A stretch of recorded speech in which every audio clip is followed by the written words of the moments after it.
So I just watched a disgusting video of animal abuse that happened at Fair Oaks Farms a couple years ago, and who's to blame for that animal abuse? And the answer is everyone. Everyone is to blame for the animal abuse that happens. I was actually pretty pleased that they took it super serious, the way I hoped. However,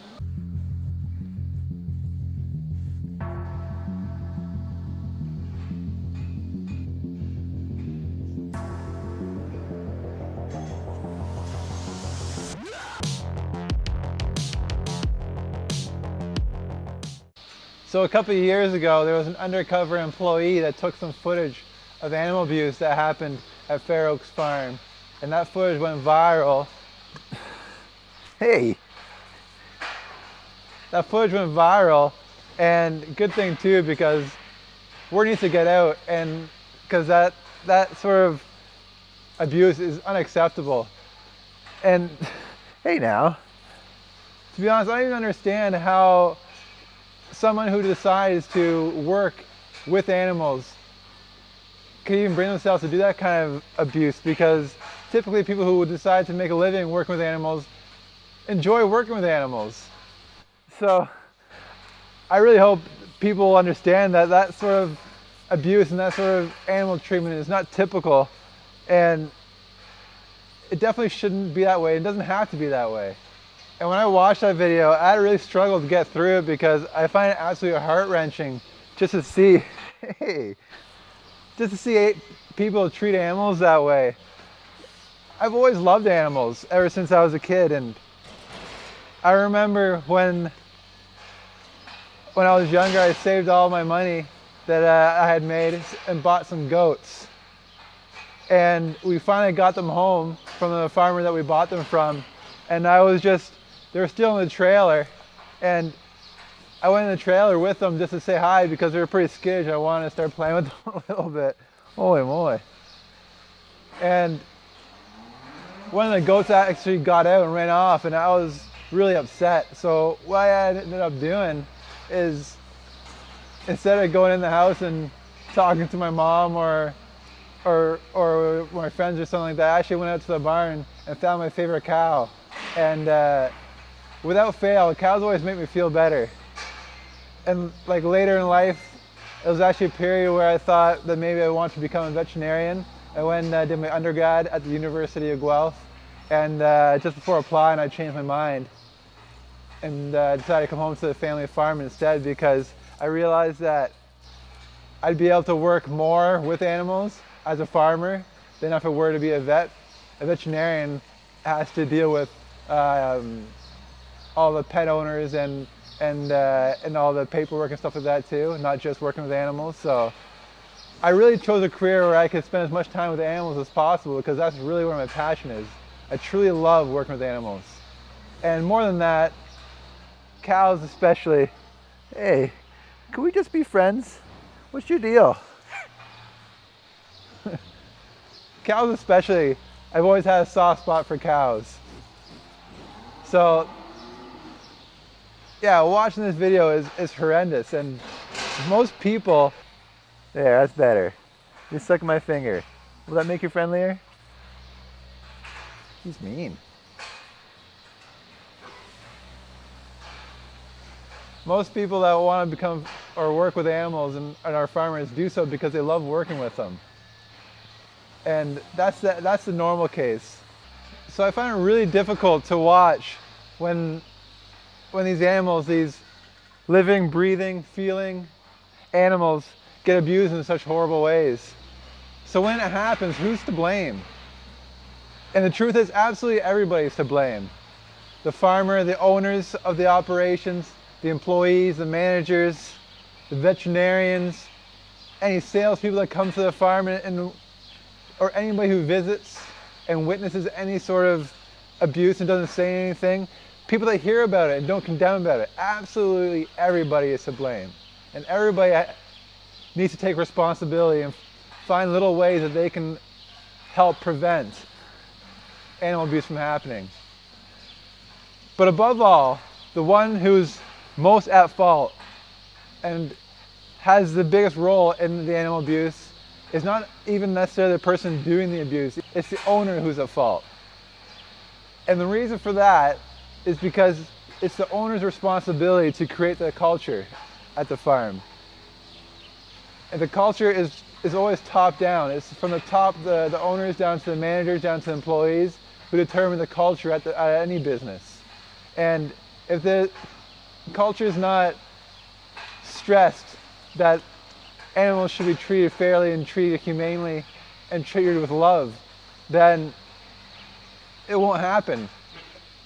Like, the way you create culture is deciding first who you hire, and then what's punished and what's praised and what's stressed as far as goals or what their job responsibilities are. I always make an effort whenever I'm training employees, stress that these animals should be treated nicely, like keep them low stress, happy, and even if they like reach out to say hi, or like reach out back, say hi back, give them a little love, give them a little affection, keep them calm, keep them happy. And I feel like maybe that, especially as farms get bigger and bigger, the owners have less contact with each individual employee, so then extra stress needs to be made for the culture on that farm to make sure it's a caring culture, not just a culture where you need to meet your numbers and get done at a certain time. Yeah, it's pretty rowdy. Yeah.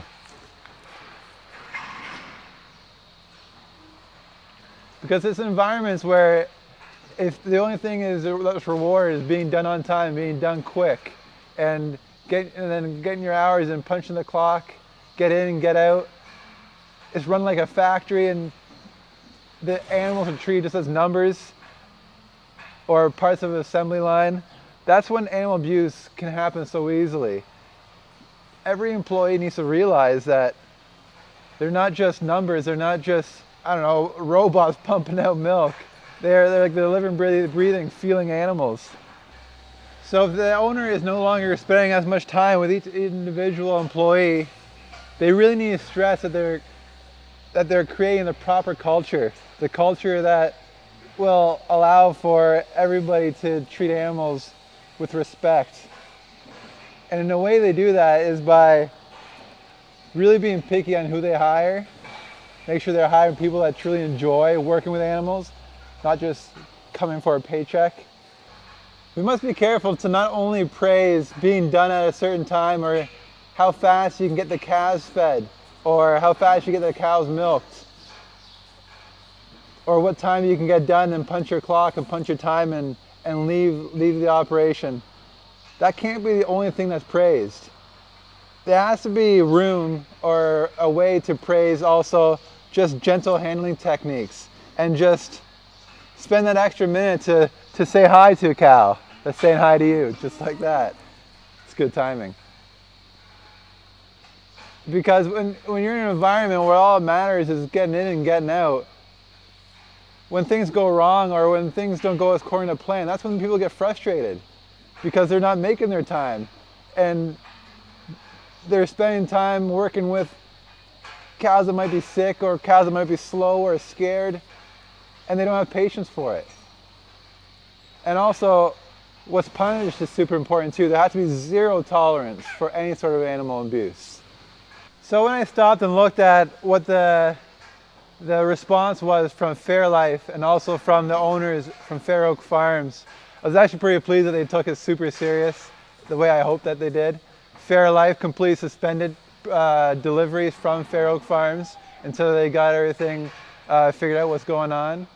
And the manager, the owner of Fair Oak Farms, Mike McCloskey, sorry, I'm not quite sure if I pronounced that properly, but he made a response video where he made it perfectly clear that this sort of abuse is unacceptable. He used the words that he was heartbroken. Hello, my name is Mike McCloskey, owner and founder of Fair Oaks Farms. Yesterday, Animal Recovery Mission released a video that contains footage of Fair Oaks Farms. Watching this video broke my heart and created a sadness that I'll have to endure the rest of my life. I am sorry and I apologize for the footage in this video. And then they put in all sorts of new programs to help prevent the stuff from happening in the future. They already had actually quite a few measures in place. With the heavy heart and great disappointment that I feel in the breakdown of our systems, I would like to update you on how we're approaching to correct all these actions. We thought that our program would drive our animal care values to every one of our employees. You see, at Fair Oaks, every employee goes through an animal welfare training before they start their job, and then participate in a continuous education training throughout the year. And they stress zero tolerance for animal abuse, and that any abuse that would happen has to be reported to management. And through that way, they actually already caught 3 out of the 4 people that were doing the animal abuse, and 3 of them were already fired. And then the 4th one they found later on when the video came out. But afterwards, they did more training. They installed video cameras and had live feeds of anybody who were handling animals. However, all of the changes that are being discussed to prevent further animal abuse are all geared towards the punishment of the behavior, punishment of the animal abuse. And like I was discussing earlier, that's only one of the 3 ways that a business owner can influence the culture of their business. The other 2, they didn't really discuss at all in their response video.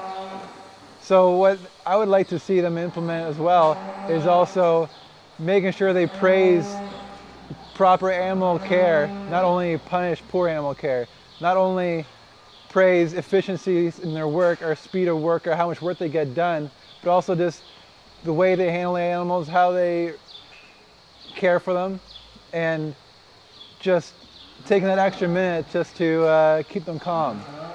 And then also basically being more picky in who they hire in the first place. Making sure they don't just hire people that want a paycheck. They're hiring people that truly want to work with animals because they love working with animals. They love animals. And also what I would really like to see them address or change as well. And I think all 3 of them, all 3 directions in influencing culture in a business need to be taken in order to have the most impact on the culture and have the biggest chance of preventing further animal abuse. At the end of the day, what I really hope is that consumers realize that not all farmers treat their animals this way. This is not your typical behavior of people treating animals. And then for the producers, I really hope that producers learn from this incident and really take a chance and stop and think, how are they preventing animal abuse on their farms? What kind of culture are they creating? Make sure that they're not just demanding for efficiencies and being done and being quick and the number of cows put through per employee.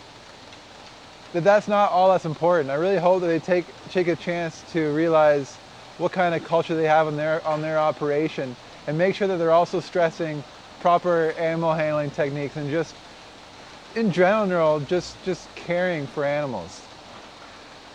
So that's my hope with this video, because this animal abuse should never happen, and there's ways to prevent it. So this is just a horrible example of how we can all do better and we can all make it happen. So if you enjoy this video and you support what I'm trying to do, improve animal welfare, there's obviously lots of room to improve, then give this video a thumbs up, share it with friends, all that good stuff.